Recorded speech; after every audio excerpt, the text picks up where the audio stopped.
മോദി സർക്കാരിൻ്റെ അല്ലെങ്കിൽ മോദിയുടെ നടപടികളാൽ ശക്തനായ രാഹുൽ ഗാന്ധിയാണ് നമ്മളിന്ന് പാർലമെന്റിൽ കണ്ടത്.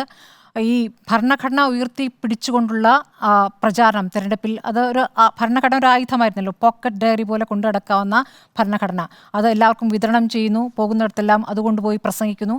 അതൊരു ആയുധമായി തന്നെയാണ് ഈ തെരഞ്ഞെടുപ്പിൽ രാഹുൽ കൊണ്ടു നടന്നിരുന്നത്. അതിപ്പോൾ പാർലമെന്റിലും പ്രതിപക്ഷത്തിൻ്റെ ഏറ്റവും പ്രധാനപ്പെട്ട ആയുധമായിരിക്കുകയാണ്. 400 സീറ്റിന് മുകളിൽ കിട്ടിയാൽ ഭരണഘടന തിരുത്തുമെന്ന് പറയുന്നത് BJP നേതാവാണ്. അന്ന് പറഞ്ഞത് അനന്തകുമാർ ഹെഗ്ഡെ ആയിരുന്നു അല്ലേ? അപ്പോൾ ഇതാര് പറഞ്ഞു? ഞങ്ങൾ പറഞ്ഞിട്ടില്ല എന്ന് ആവർത്തിച്ച് പറയുമ്പോൾ BJPയുടെ നേതാവ് തന്നെയാണ് അത് പറഞ്ഞിട്ടുള്ളത്. പ്രധാനമന്ത്രിയും അമിത്ഷായും സത്യപ്രതിജ്ഞ ചെയ്തപ്പോൾ ഭരണഘടന പ്രതിപക്ഷ നേതാക്കൾ ഉയർത്തി കാണിക്കുകയായിരുന്നു. ഗഡ്കരി സത്യപ്രതിജ്ഞ ചെയ്യുമ്പോൾ കൈയടിക്കുകയായിരുന്നു. അതിലൊരു കൃത്യമായ മെസ്സേജ് ഉണ്ട്. അതായത് മുഴുവൻ ഭരണപക്ഷത്തെയും ഞങ്ങൾ എതിർക്കുകയല്ല, ഞങ്ങൾക്ക് എതിർക്കേണ്ടത് ഏത് തരം സമീപനത്തെയാണ്, ആ സമീപനത്തെ ഞങ്ങൾ രൂക്ഷമായി വിമർശിക്കും, അതിരെ തടയും. അപ്പോൾ അങ്ങനെ ഒരു സന്ദേശം കൊടുക്കുന്നു.